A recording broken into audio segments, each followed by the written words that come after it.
When I talked to filmmaker Ben Masters in the last episode, he really nerded out about mountain lions. I enjoyed our chat a lot because I like nature stuff and I especially love hearing about cougars. At the same time, I realized that The Unforgotten is a true crime podcast and there wasn't a whole lot of crime happening in that episode. And to be perfectly honest, there is precisely zero crime committed in this bonus episode. This one is all about lions. We are getting even nerdier about their super cute cubs, how their moms protect them, and what we still don't know about these ghosts of the wild. Let's get it started. This is The Unforgotten Season 6 Kill Site. I'm your host, Wes Ferguson, and this is a bonus episode, Cougar Bebop.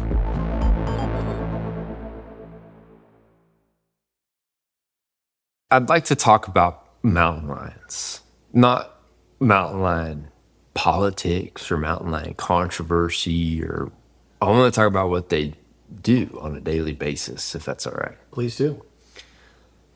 So, whenever a mountain lion is born, they're like a little Labrador puppy size. They're all spotted. They'll live in a natal den for about 2 weeks or so, and their mom will move them to a new spot. And they're very reliant on their mothers, especially as a newborn. They've got to drink milk, obviously. They're mammals. And then whenever they're 8 weeks or so, they'll begin traveling with mom to her different kill sites. So the life strategy of a lioness is to have food and provide for her family. And depending on where they're at, their prey is going to differ. In South Texas, it's primarily deer, javelinas, pigs, and then foxes, coyotes, raccoons, turkeys, really anything that they can catch and eat. West Texas, you'll get into aoudad, javelinas, mule deer, white-tailed deer, but they're very opportunistic animals. And a female lion, they'll make a kill, which is very hard. Our film team has spent several hundreds of days filming mountain lions in the wild. And we have documented about 40 predation attempts, a mountain lion trying to kill an ungulate.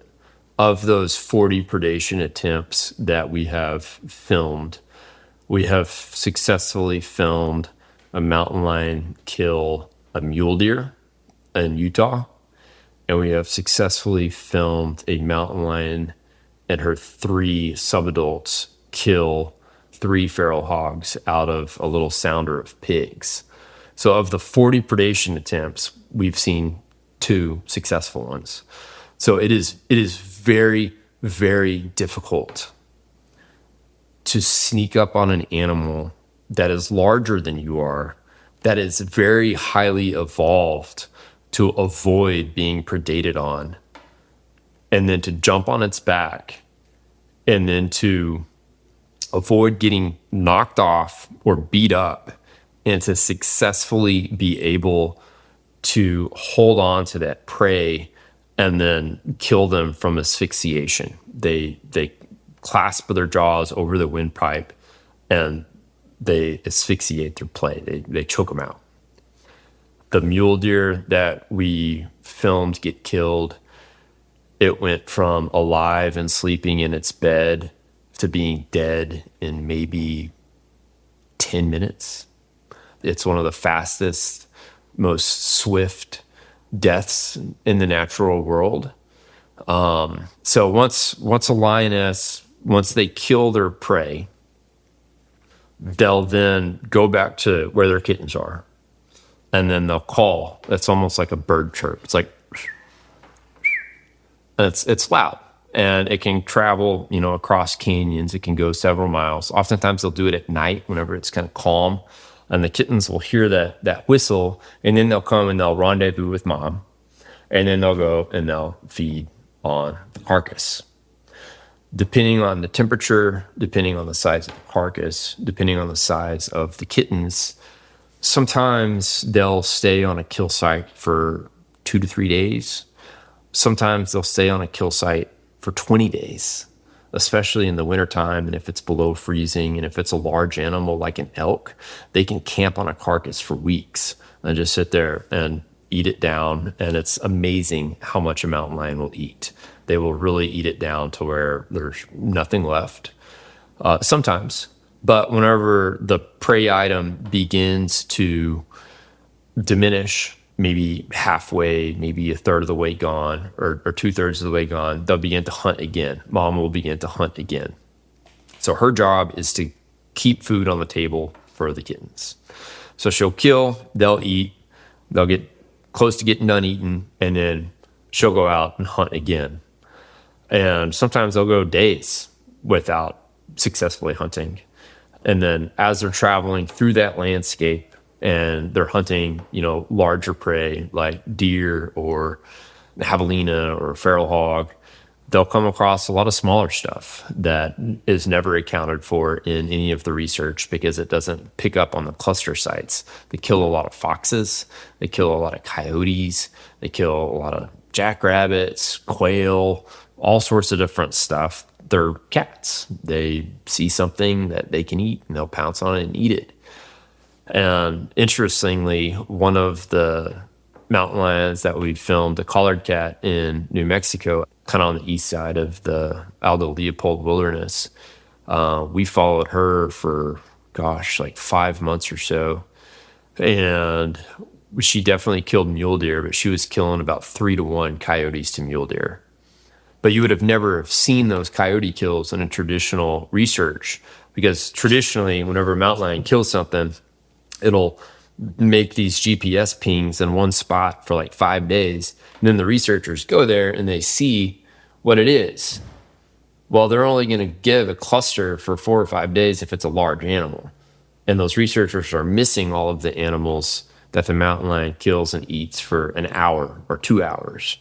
And that's one of the big mysteries around mountain lions is what is their effect on these mesopredators like coyotes, foxes, raccoons, and other animals that eat fawns, that eat quail eggs, skunks, like all sorts of stuff that they'll eat. And there's a lot that we don't know that we'll hopefully understand with time.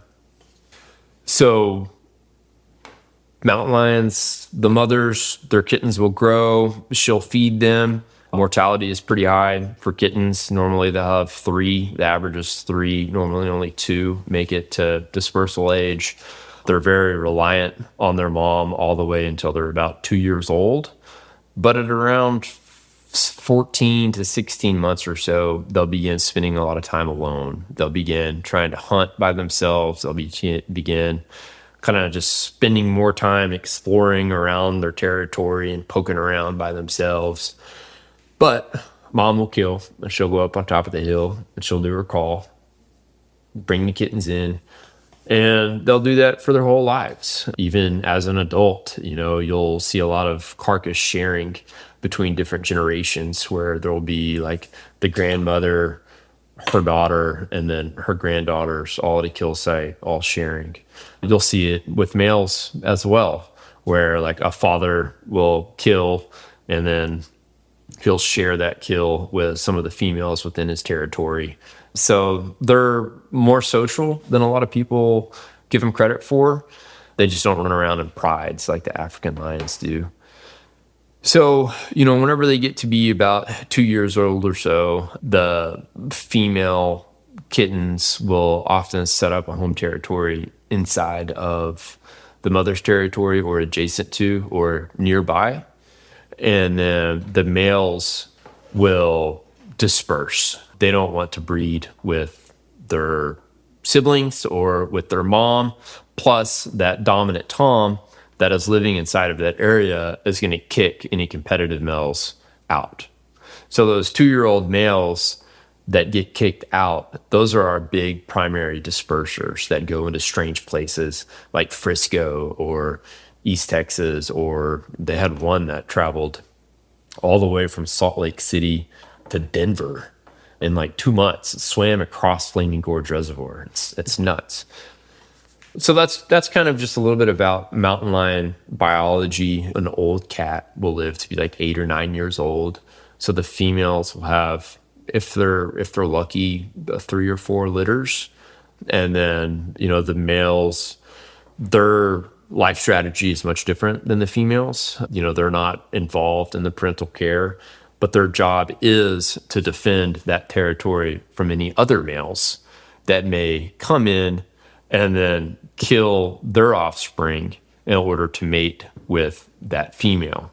So in some ways, one could argue that a mountain lion's population size is a little bit self-stabilizing naturally because of that kitten mortality. But we don't really know that for sure because of, honestly, lack of research. There's really not that many unhunted mountain lion populations in the United States where you could do like a detailed research on natural stabilization of the population. But the male's goal is to establish a territory, have 1 to maybe 3 females inside of it, and then pretty much provide security for those cats so that those females can raise the cubs. His offspring will then go out and do their thing, and he'll remate with those females. Interestingly, in many studies, the females tend to hunt larger prey than the males. Their life strategy is different. Their goals are different. You've got to share it more. They've got to share with their kittens. Whereas with the male, they're covering country. Snack on that javelina, maybe a day or two, go check on that female, go over there, kill a fawn, eat it for a day or two, go over here, eat a bobcat for a day or two, and just kind of bebop around all of their country. So they're super fascinating animals, and there's a lot that we don't know about mountain lions. And that to me is really exciting, especially as a filmmaker. We know where their GPS data is. We know where they were. We know their home range sizes. We know a little bit about their diet. But the behavioral aspect of mountain lions, I think, is really, really cool. And they're incredibly fascinating to me.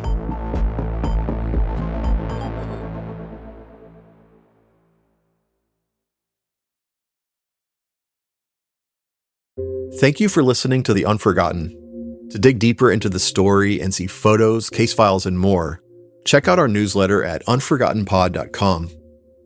The Unforgotten is a free-range production. Season 4, Kill Site, was produced here at Free Range in association with the Dallas Morning News. Editing by Aislinn Gaddis. Sound design and audio engineering from Austin Sisler with Eastside Studios. Charlie Scudder and I are executive producers. Special thanks to Morgan O'Hanlon. Don't forget unforgottenpod.com. See you soon.